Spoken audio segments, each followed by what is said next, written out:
तो क्या होगा अगर आप एक दिन रास्ते पर जा रहे हो और आपको वहाँ पर एक अनजान लड़की मिलती है जो कि आपके साथ में आपके घर पर चली जाती है और आपके साथ में सब कुछ करने की कोशिश करती है, लेकिन आप जिस ऑफिस में काम करते हो वहाँ की बॉस बहुत ज्यादा खूबसूरत है और आप उसको पटाने के चक्कर में पड़े हुए हो। तो कहानी की शुरुआत में हमें योशिदा नाम के लड़के को दिखाया जाता है जो कि अपनी बॉस के साथ में एक रेस्टोरेंट में डिनर करने के लिए आया होता है, जहाँ पर उसकी बॉस उसको डिनर कराने के लिए थैंक्स बोलती है। पर यहाँ पर योशिदा के दिमाग में तो कुछ और ही चल रहा होता है और फिर वो कुछ देर सोचने के बाद अपनी बॉस से हिम्मत करके बोल ही देता है कि क्या वो उसकी गर्लफ्रेंड बनना चाहेगी। और इस बात को सुनकर आयरी तो वहाँ पर शॉक्ड हो जाती है और फिर वो कुछ देर बाद योशिदा से कहती है कि माफ करना, मेरा पहले से ही एक बॉयफ्रेंड है। अब ये बात जानने के बाद कि उसकी बॉस ने उसको रिजेक्ट कर दिया, वो तुरंत ही अपने दोस्त के बार में जाता है और वहाँ पर पीने लगता है और अपने दोस्त से अपना गम बांटते हुए कह रहा होता है कि आयरी ने मुझे ये बात पहले क्यों नहीं बताई। और अब वहाँ पर बार बंद करने का टाइम भी हो चुका होता है, इसलिए योशिदा का दोस्त उससे कहता है कि अब तुम्हें यहाँ से जाना होगा। जिसके बाद अब योशिदा नशे की हालत में अपने घर पर जा रहा होता है, पर तभी उसको अपनी आंखों के सामने एक लड़की बैठी हुई दिखती है। पर उसको तो यकीन ही नहीं हो रहा होता है कि इतनी रात में एक लड़की वहाँ पर अकेली बैठी हुई हो सकती है। लेकिन तभी वो अपनी आंखों पर जोर डालते हुए देखता है और उस लड़की के पास जाता है और उससे पूछता है कि आखिर तुम इतनी रात में यहाँ पर अकेली क्या कर रही हो? यहाँ पर तुम्हारा अकेला रहना सेफ नहीं है, तुम्हें यहाँ से अपने घर जाना चाहिए। जिस पर वो लड़की शायो कहती है कि इस समय मुझे यहाँ पर कौन सी ट्रेन घर जाने के लिए मिलेगी। जिस पर योशिदा पूछता है कि तो फिर क्या तुम रात भर यहीं पर बैठने वाली हो? लेकिन तभी शायो खड़ी होती है और योशिदा से कहती है कि अगर तुम्हें इतना ही बुरा लग रहा है तो तुम मुझे अपने घर पर ले चलो, क्योंकि मेरे पास रहने के लिए और कोई भी जगह नहीं है और ना ही मेरे पास पैसे हैं जिससे कि मैं एक होटल में रात बिता सकूं। और योशिदा सोच रहा होता है कि एक अनजान लड़की को अपने घर पर ले जाना क्या सेफ होगा, लेकिन तभी शायो उससे कहती है कि तुम जो चाहो इसके बदले में मेरे साथ में कर सकते हो। जिसको सुनकर तो योशिदा यहाँ पर शॉक्ड हो जाता है और सोचने लगता है कि क्या आजकल की लड़कियां इस तरह की भी सोच रखने लगी हैं। और फिर वो उस लड़की से कहता है कि मैं एक बच्ची से कोई भी उम्मीद नहीं रखता। तो शायो कहती है कि तो फिर तुम मुझे अपने घर पर फ्री में ले चलो। जिसके बाद हम देखते हैं कि योशिदा उस लड़की को अपने घर पर ले आता है, जहाँ पर हर लड़की की तरह उसका घर भी बहुत ही गंदे तरीके से फैला हुआ होता है। और घर की ऐसी हालत को देखने के बाद शायो उससे पूछती है कि क्या तुम इसी तरह से इस घर में रहते हो? तो योशिदा इससे कहता है कि तुम्हें इससे कोई भी मतलब नहीं होना चाहिए। और फिर बेड पे लेटने के बाद सोच रहा होता है कि सुबह जैसे ही होगी मैं इस लड़की को यहाँ से भगा दूंगा। और तभी वहाँ पर योशिदा सोने की कोशिश करने लगता है, लेकिन तभी शायो वहाँ पर योशिदा के ऊपर चढ़ जाती है और उसको सेड्यूस करने की कोशिश करने लगती है और उससे कहने लगती है कि तुम मुझे अपने घर में रखने के बदले मेरे साथ में कुछ भी कर सकते हो। पर योशिदा तो यहाँ पर सख्त लौंडा निकलता है और उससे कहता है कि मुझे तुम्हें कोई भी इंटरेस्ट नहीं है और वैसे भी तुम मुझसे बहुत छोटी हो। तभी शायो उससे पूछती है कि तो फिर क्या इसके बदले में मैं तुम्हारे लिए कुछ और भी कर सकती हूँ। लेकिन तब तक तो वहाँ पर योशिदा सो चुका होता है और नींद में बोल रहा होता है कि मीसो सूप। फिर अगली सुबह योशिदा अचानक से उठता है और सोचने लगता है कि अरे यार फिर से मैं आज ऑफिस के लिए लेट हो गया। पर तभी उसे याद आता है कि आज तो संडे है। लेकिन तभी उसको अपने किचन से कुछ पकने की खुशबू आती है और तभी वहाँ पर शायो आती है जो कि योशिदा को गुड मॉर्निंग बोलती है। और योशिदा को यहाँ पर समझ में नहीं आ रहा होता है कि आखिर ये लड़की है कौन। जिसके बाद वो उस लड़की से पूछने लगता है कि आखिर तुम हो कौन और आखिर तुम यहाँ पर मेरे घर पर क्या कर रही हो। जिस पर शायो उसे बताती है कि तुम्हें तो मुझे कल रात अपने घर पर लाए थे। पर योशिदा को नशे की वजह से कुछ भी याद नहीं होता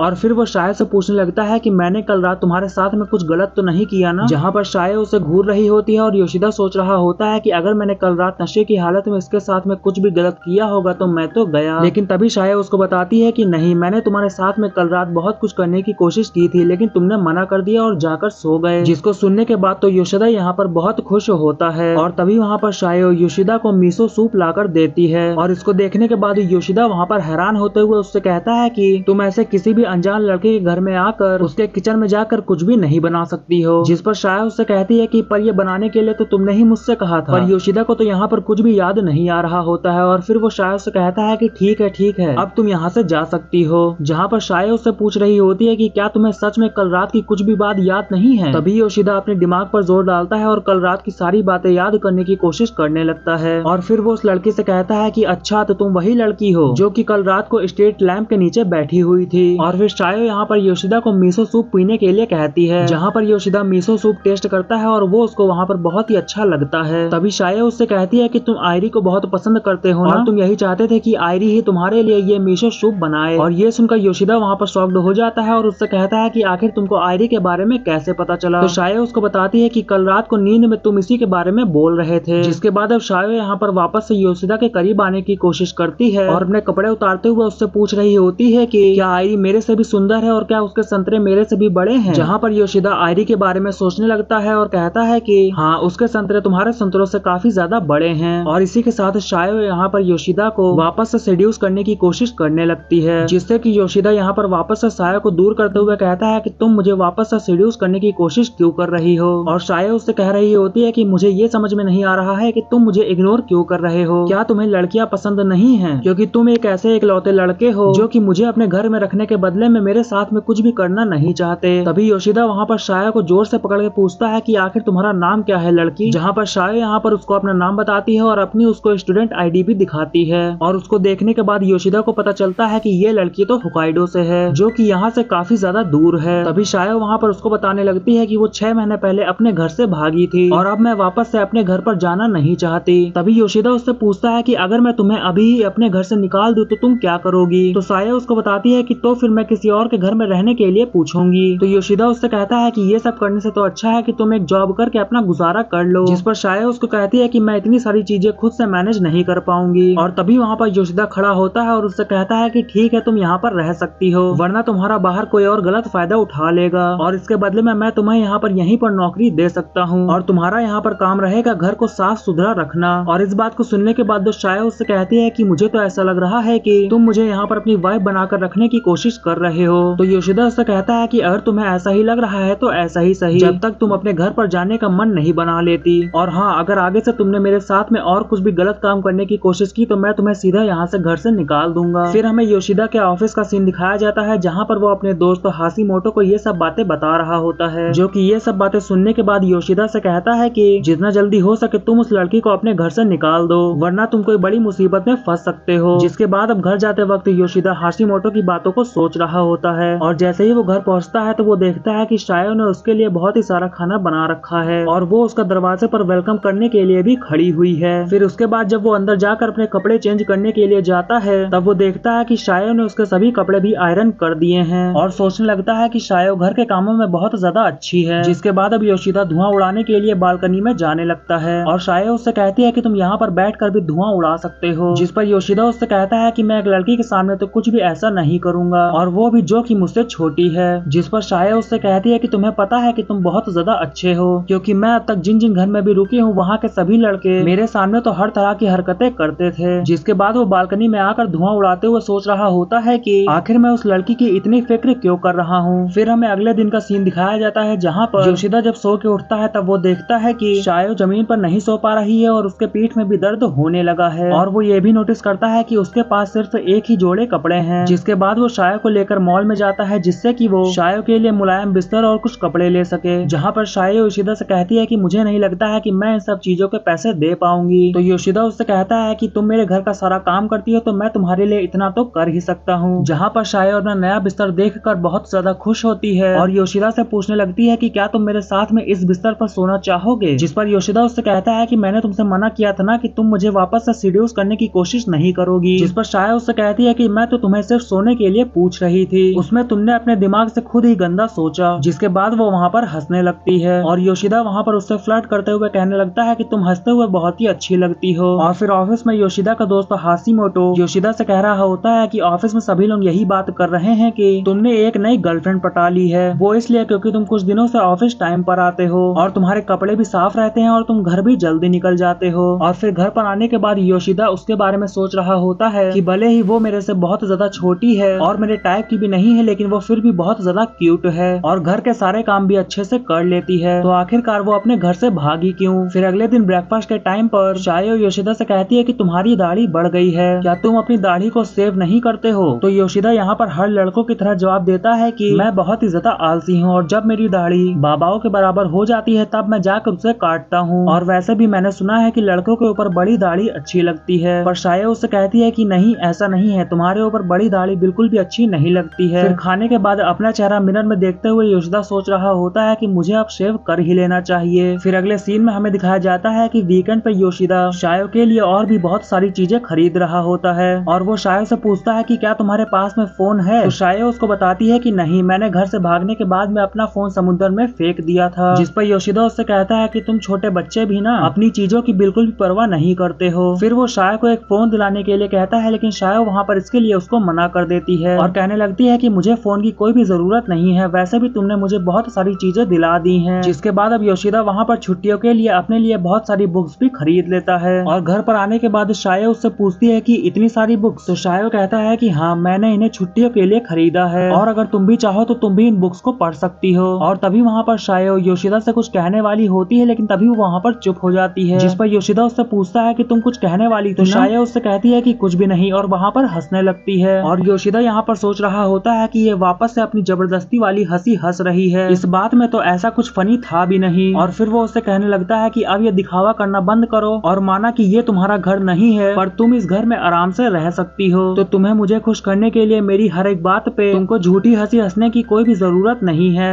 तभी शायो बताती है कि मैं तुमसे ये कहना चाह रही थी कि तुम इतने अच्छे कैसे हो। मैं आज तक जिन भी लोगों से मिली हूँ सबने मेरा फायदा उठाने की कोशिश की है। तुम एक लौते ऐसे इंसान हो जो कि उन सभी में से सबसे अच्छे हो, और बाहर बुरे लोगों के बीच में रहने की वजह से किसी भी बात पर झूठी हंसी हंसने की आदत लग गई है। इसलिए अगर तुम ये चाहते हो कि मैं ये आदत छोड़ दूं तो तुम्हें मुझे थोड़ा टाइम देना होगा। और वो ये भी बताती है कि मुझे आज से पहले किसी ने भी मुझे इतनी ज्यादा आजादी नहीं दी है और ना ही मेरा इतना ज्यादा ख्याल रखा है। तो मैं भी अपनी तरफ से ये पूरी कोशिश करूंगी कि तुम भी मुझे देखकर ये कह पाओ कि तुमने मुझे चॉइस करके कोई भी गलती नहीं की। जिस पर योशिदा वहाँ पर हंसने लगता है और कहता है कि नहीं, ऐसी बात नहीं है, तुम अभी भी बहुत अच्छी हो। फिर अगले दिन ऑफिस में योशिदा जोर से चिल्लाकर मिशिमा को बुलाता है और उसने जो प्रोजेक्ट में गलती की थी उसकी वजह से उसको डांटता है और उससे कहता है कि हमें ये आज ही ठीक करना होगा, नहीं तो हम दोनों को इस प्रोजेक्ट से निकाल दिया जाएगा। तो मिशिमा कहती है कि मैं अभी इसको ठीक करके देती हूँ। और उन दोनों की ये बातें आयोरी भी सुन रही होती है। और दूसरी तरफ मिशिमा पूरे दिन उस प्रोजेक्ट पे काम करती है और रात को योशिदा उसके लिए डिनर लेकर आता है और उससे पूछता है कि क्या तुम्हारा काम खत्म हो गया? तो मिशिमा बताती है कि हाँ, बस खत्म ही हो गया। और क्या आजकल तुम रोज ही शेव करके आने लगे हो? और मैंने सुना है कि तुमने एक नई गर्लफ्रेंड भी बना ली है। तो योशिदा बताता है कि नहीं, ऐसा कुछ भी नहीं है, मैंने तो आयोरी को प्रपोज किया था लेकिन उसने मुझे रिजेक्ट कर दिया। तो मिशिमा बताती है कि इसका मतलब ये है कि मेरा नंबर लग सकता है, तो क्या तुम मेरे साथ में पीने चलोगे? अब योशिदा के घर लेट जाने की वजह से शायो उससे नाराज होती है और उसको सुनाने लगती है, जहाँ पर योशिदा उससे माफी मांगता है। पर तभी शायो वहाँ पर हंसने लगती है और कहती है कि मैं तो मजाक कर रही थी। और यहाँ पर योशिदा सोच रहा होता है कि मुझे उसे बताने का रास्ता ढूंढना होगा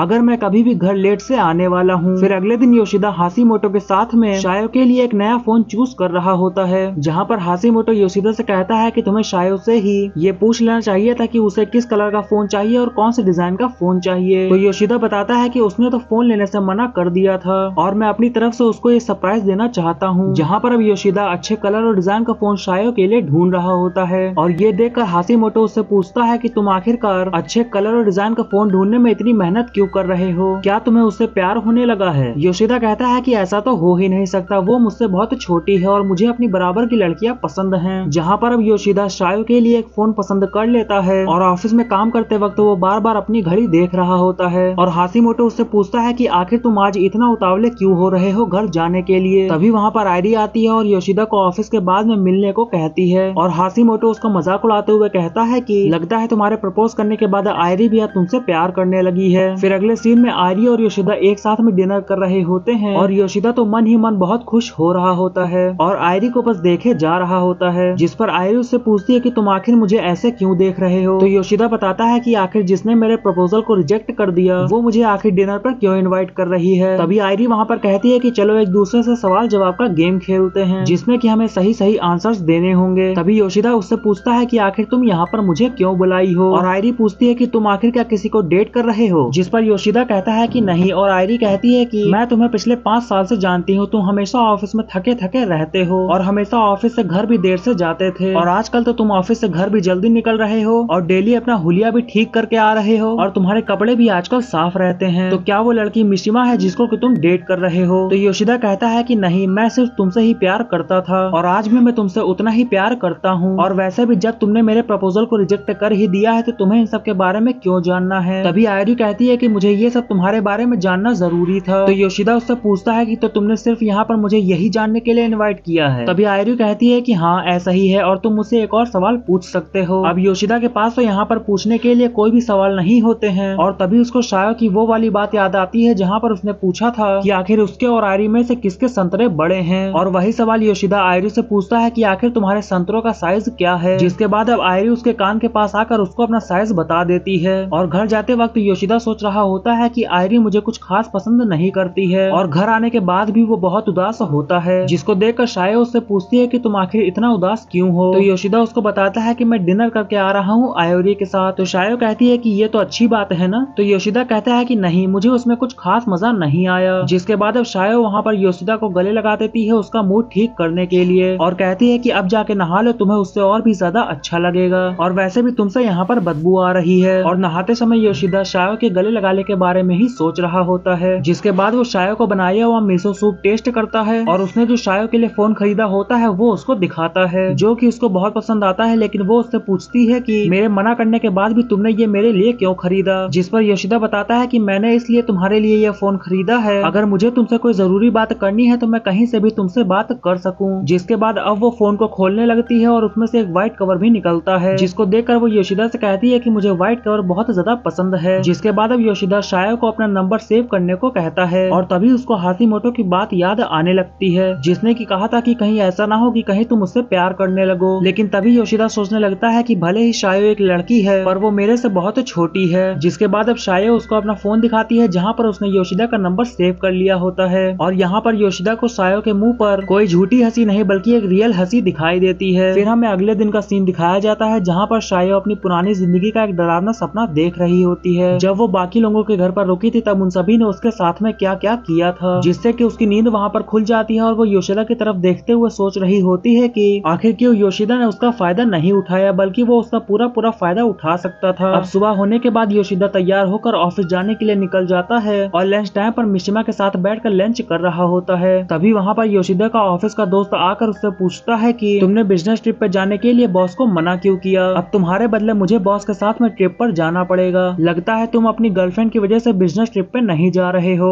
और ये बात सुनकर मिशिमा योशिदा से पूछती है कि तुम तो मुझे कह रहे थे कि तुम्हारी कोई भी गर्लफ्रेंड नहीं है। तभी योशिदा वहाँ पर बहाना बनाते हुए कहने लग जाता है कि हाँ, मैं इसलिए बॉस के साथ में बिजनेस ट्रिप पे नहीं जा रहा हूँ क्योंकि मेरा एक बहुत ही जरूरी पार्सल 2 दिन में आने वाला है। जहाँ पर अब योशिदा का दोस्त वहाँ से चला जाता है और मिशिमा वहाँ पर योशिदा को एक लात मारते हुए कहती है कि मैं तुमसे बहुत गुस्सा हूँ। जिस पर योशिदा उससे पूछता है कि आखिर किस लिए। तो मिशिमा उसको बताती है कि मैं तुम्हें इतनी लाइन दे रही हूँ लेकिन तुम मुझे कहीं पर भी डेट पर नहीं लेकर जा रहे हो, तो आखिरकार मैं ही तुमसे पूछ लेती हूँ कि तुम क्या ऑफिस के बाद में मेरे साथ में मूवी देखने चलोगे। अब पहले तो योशिदा यहाँ पर उसको मना कर देता है और वहाँ से जाने लगता है, लेकिन तभी वो रास्ते में आयुरी से टकरा जाता है और उसको अपने प्रपोजल रिजेक्शन की बात याद आ जाती है। जिसके बाद वो यहाँ पर मिशिमा को मूवी के लिए हाँ बोल देता है और दूसरी तरफ घर पर शायो ये बात सोचकर परेशान हो रही होती है कि आखिर वो योशिदा के साथ में उसके घर पर कितने और दिनों तक रह सकती है, क्योंकि आज तक वो जितने भी अनजान लड़कों के साथ में रही है तो जैसे ही उन सभी की गर्लफ्रेंड बन जाती थी तो वो सभी शायो को घर से बाहर निकाल देते थे और उसे इस बात का डर होता है कि कहीं योशिदा भी उसके साथ में यही तो नहीं करने वाला है। तभी शायो को अपने फोन में योशिदा का मैसेज आता है जहाँ पर वो बताता है कि वो घर देर से आएगा क्योंकि वो मिशिमा के साथ में मूवी देखने के लिए गया है। और दूसरी तरफ योशिदा और मिशिमा दोनों ही मूवी खत्म होने के बाद मूवी की स्टोरी के बारे में बात कर रहे होते हैं कि कैसे एक लड़के की लाइफ में एक लड़की के आ जाने की वजह से उसकी पूरी लाइफ ही खुशियों से भर जाती है, लेकिन फिर वो दोनों अचानक से अलग हो जाते हैं। और तभी योशिदा यहाँ पर मिशिमा से पूछता है कि क्या तुमने अपनी लाइफ में कभी ऐसा कुछ फील किया है। तो मिशिमा कहती है कि हाँ, मेरे लाइफ में भी एक ऐसा लड़का आया है जिससे कि मेरी लाइफ पूरी खुशियों से भर गई है और मैं उसे अपने से अलग किसी भी कीमत पे नहीं होने दूंगी। जिसके बाद अब मिशिमा यहाँ पर योशिदा को गले लगा लेती है और ये सब चीजें वहाँ पर शायो देख रही होती है और वहाँ से दुखी होकर चली जाती है। और यहाँ पर योशिदा मिशिमा से पूछता है कि आखिर तुमने यहाँ पर ये सब क्या किया। अब मिशिमा यहाँ पर योशिदा को आज के लिए थैंक्स बोलती है और वहाँ से चली जाती है। और घर जाते वक्त योशिदा सोच रहा होता है कि क्या मेरी लाइफ में भी मूवी की स्टोरी की तरह शायो की मेरी लाइफ में आने के बाद मेरी लाइफ पूरी तरह से बदल गई है, तो क्या हम दोनों भी एक दिन मूवी की स्टोरी की तरह अलग हो जाएंगे। अब योशिदा वहाँ पर अपने घर पर पहुँच चुका होता है और वो शायो को आवाज देकर बुलाता है, पर उसको वहाँ पर शायो की कोई भी आवाज सुनाई नहीं देती। और जब वो अंदर जाता है तो वो देखता है कि शायो का फोन तो वहाँ पर घर पे ही है लेकिन वो घर पर नहीं है। जिसको देखने के बाद तो योशिदा वहाँ पर बहुत ज्यादा परेशान हो जाता है और बाहर निकलने के बाद उसको इधर उधर ढूंढने लगता है, जहाँ पर शायो एक जगह पर बैठकर योशिदा और मिशिमा के बारे में सोच रही होती है। और तभी वो अपने मन को शांत करते हुए कहती है कि आखिर मैं क्यों एक ऐसी लड़की से जलन कर रही हूँ जिसको कि मैं जानती तक नहीं हूँ। और तभी वहाँ से मिशिमा जा रही होती है जो कि शायो को यहाँ पर रोता हुआ देखकर अगली ट्रेन तक उसके साथ में ही बैठ जाती है और पूछती है कि तुम घर से भागी हुई लग रही हो और आखिर तुम यहाँ पर ऐसे रो क्यों रही हो। और यहाँ पर शायो मिशिमा को योशिदा के बारे में बताने लगती है कि मैं जिसके साथ में रह रही हूँ वो एक अनजान लड़का है और उसने आज तक मेरा कोई भी गलत फायदा नहीं उठाया सिखाया और वो बहुत ही ज्यादा अच्छा है, लेकिन मैं जो उसके बारे में सोचती हूँ अगर मैं उसको वो बात बता दूंगी तो वो मुझे शायद घर से निकाल देगा, इसलिए मैं खुद ही वहाँ से भाग आई। और तभी वहाँ पर मिश्मा भी कहने लग जाती है कि मुझे भी ऐसा लगता था कि इस दुनिया में अच्छे लोग हैं ही नहीं, पर मैं भी एक ऐसे आदमी को जानती हूँ जो कि बहुत ही अच्छा है। और मिश्मा की बातों को सुनकर शायो यहाँ पर सोच रही होती है कि क्या ये योशिदा के बारे में बात कर रही है। तभी मिश्मा भी यहाँ पर शायो को शांत करते हुए कहती है कि मुझे ऐसा लगता है कि तुम जिस लड़के के बारे में बात कर रही हो वो तुम पर बहुत ही विश्वास करता है, तो तुम उस लड़के के ऊपर भी उतना ही विश्वास करके उसको अपनी दिल की फीलिंग्स बता सकती हो।